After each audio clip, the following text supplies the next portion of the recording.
mooy lu mën a ñàkk. lu mën a ñàkk mooy loolu. et man je crois même que le préfet. de Tivaouane xam naa ne c'est supérieur war nañ ko laaj ne ko lan moo tax am njaayum carte rek nga koy interdire mais man je trouve dommage que Sénégal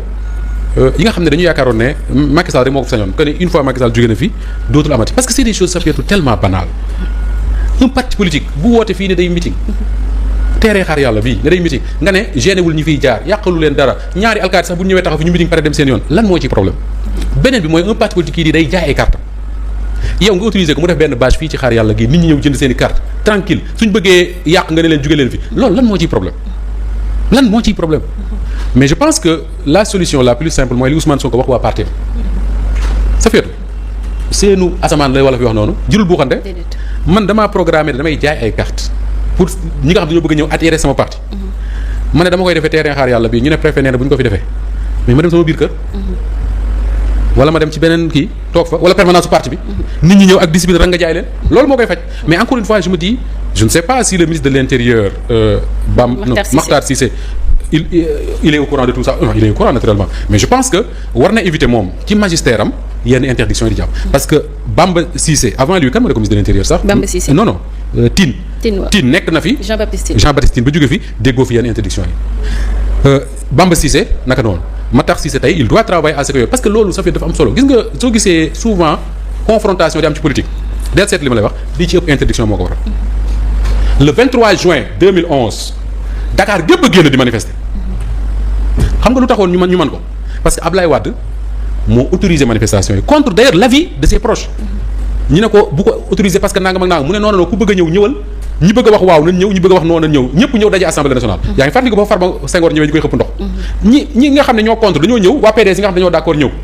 ça s'est bien passé même si am na ay jalt-jalt et tout mais àggul fi nga xam ne moom la Sénégal dund sous Macky Sall te li ko doon waral mooy les interdictions moo tax le préfet de Tivaouane là li mu def nañu def lu mu mën pour que ça fasse pas tache d'huile maanaam na fa yem et que ñeneen ñi nga xam ne ñoo nekk dans les autres localités ñu permettre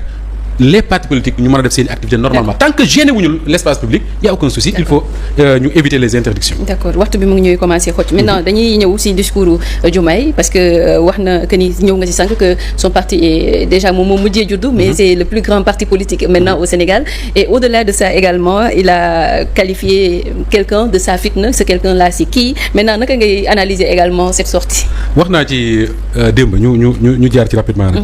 mooy. mën ngaa toog sa fiir comme yow nga ne bon Bassirou Diomaye Faye saa fit na la wax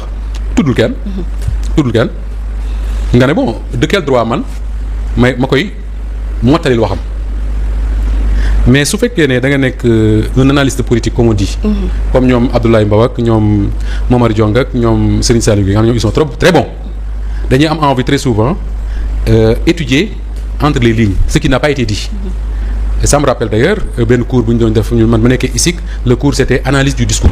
C'est-à-dire quand tu entends un discours nga am capacité wu analyser ko pour mën a comprendre xëy na loo xam ne waa ji wax na ko sans mu tudd ko. À partir de cet instant là mën naa ne bon Bassirou Diomaye Faye fi mu nekk nii adversaire am bi mu jàkkaarloo bi ko gën a inquiété ci réew mi Ousmane Sonko la. donc suñ doon def échelle ne ñan la war a waxal kan la war a waxal nu ñu koy waxee sax saa na nga wax saa fitna. soo defee échelle boo tegee ñuy waxal Ousmane Sonko bu newul premier deuxième lay nekk après ngay wàcc ba xëy na ba ci Safiatou Cissé est-ce que waxalul Safiatou Cissé donc à partir de cet instant là nit ñi am nañ droit ne nii la ngay wax mais dafa am lu am solo lu ma ci seetlu mooy d'ailleurs man démb maa ngi ko doon wax ma ne Bassirou Diomaye Faye bu accusé Ousmane Sonko su fekkee moom la waxal supposons que ni moom la waxal très bien merci su fekkee moom lay waxal mais moom bu Ousmane Sonko dee sa fitna numéro 1 moom day nekk sa fitna numéro 2 comment parce que lépp lu ñu def ñoom ko ànd lu leen yóbbu pouvoir Sonko Diomaye mooy Sonko ça veut dire que ni 2014 ba léegi li ñuy def yépp on l'assume ensemble parce que nag Ousmane Sonko depuis qu'il est au pouvoir kenn gisatu ko mu manifester kenn gis ko mu appeler à la résistance kenn gisatu ko mu def dara donc li ngeen def yépp yéen a ko ànd muy benn ñaareel ba mooy nu ñu koy wax sax ci kër Bassirou Diomaye Faye y a un garçon qui s'appelle Ousmane ça aussi voilà mi ngi noonu ku nekk comprendre nga li ma bëgg a wax mais ça fait dafa am loo xam ne man dama ko seetlu ci waa Pastef yi et je pense que bokk na ci li nga xam ne mooy seen force te loolu daf may delloo ci fi ma déparé woon ñu mel ne ay ñoom Lamine Daaru Sa Touba non Ndiaye Touba Oustaz Thiep yàlla nañ génn fañ nekk nu mu gën a gaawee ak même ñeneen ñu mel noonu je pense que dañu war a jàng ci seen yenn camarades parti yi Pastef dafa am ñoo xam ne dañu am benn capacité d'autodérision li tubaab di wax autodérision c'est-à-dire que Safiatou mi ngi mel ne ñu toog fi man ak yow man li nga xam ne moom nga mën a xase yow avant nga bëgg a xase man ma xase ko sama bopp imaginez ñoom ñu ne Bassirou Diomaye Faye wax saa fitna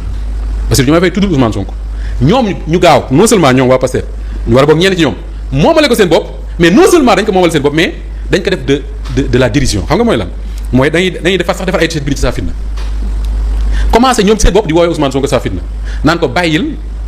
Bassirou Diomaye Faye mi ngay fitnaal naan ko bàyyil sàcckat yi ngay fitnaal bàyyil les détourneurs de deniers publics ngay fitnaal bàyyil waa système bi ngay fitnaal loolu la tubaab di wax autodérision te loolu gis nga dafa am doole ci kuy politique gis nga Safiatou nit da ngay am capacité wu quand on te dit certaines choses wax naa ko démb rek quand on te dit certaines choses Safiatou ñaar nga am mooy soit tu traites ça avec du mépris mooy nga bañ cee tontu bañ cee wax parce que da nga jàpp ne amul solo wala boog nga def ko un peu sur le ton de la rigolade c'est-à-dire que nga def ko foofu et loolu mooy li waa Pastef def nekkuñu fi di xuloo kenn dañoo jël waxu Bassirou Diomaye Faye ñu tourné ko en ni ñu koy waxee sax am na nu ñu ko baat bi lay wër laa ñu tourné ko en dérision. Pour adopter la stratégie de l'évitement. Ouais. Finalement ça fait cette affaire là. nga xam ne da nga doon yaakaar ne dina metti ay nit ñu ci xuloo di ci xeex di ci tontu. di kii dañ koo jël def ko am faux. et loolu mooy li gën a gis nga ça fait loolu mooy secret wu débat gis nga débat même bu ma toogee man ak yow ñuy débat nii. am na un politique ko comprendre. bu ñu toogee à 4 wala à 5 ñuy débat mënoo wax bañ sortir de leur gong comme on dit. loo leen wax lu mu leen métti dañ koy def sourire tontu la gentiment jàll ci leneen. et loolu c'est une force nag boo xam ne il faut un long travail pour mën ko parce que nit ñi bu ñu miinee sa mer rek yab la. voilà léegi est-ce que tamit nekkul ne dans ce contexte là le Serigne Mountakha le khalife général des Mourides appelé également à beaucoup plus de calme de sérénité Moustapha pour rek ñu gën a mën a ñoŋal jàmm ji ci